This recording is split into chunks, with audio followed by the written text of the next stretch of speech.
চট্টগ্রামের মিরসরাই সোনাপাহাড় প্রকল্পে বেড়ে উঠেছে আস্তগহীন বন, যা দেখলে মনে হয় এক যুগ বয়সী। মনের অজান্তে প্রশ্ন জাগে, কিভাবে সম্ভব হলো এটা? চট্টগ্রামের মিরসরাইয়ের এই ফার্ম হাউসে গড়ে তোলা হয়েছে বাংলাদেশের প্রথম মিয়াওয়াকি ফরেস্ট।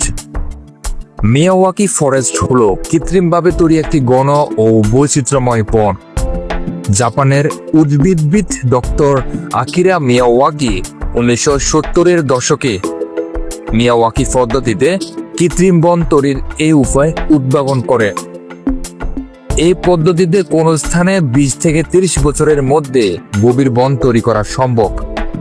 মিয়াওয়াকি বনের বৈশিষ্ট্য হচ্ছে এই বনের গাছ সাধারণ বনের গাছের চেয়ে 10 গুণ দ্রুত বৃদ্ধি পায় এবং সাধারণ বনের চেয়ে প্রায় 30 গুণ বেশি কার্বন ডাই অক্সাইড শোষণ করতে পারে।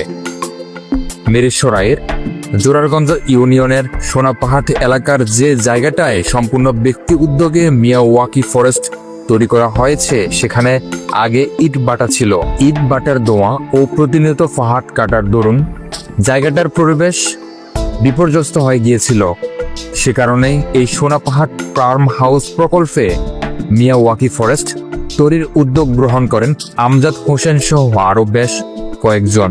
এখানে 6 একর জায়গা জুড়ে প্রায় 120 প্রজাতির লতা ও গাছ লাগানো হয়েছে।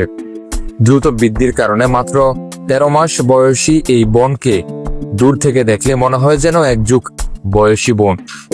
নেদারল্যান্ডস ও ভারত পূর্বে মিয়াওয়াকি ফরেস্ট তৈরিতে সফল হলেও বাংলাদেশে এই প্রথম পরীক্ষামূলকভাবে কৃত্রিম বন তৈরির এই চেষ্টা সফল হয়েছে।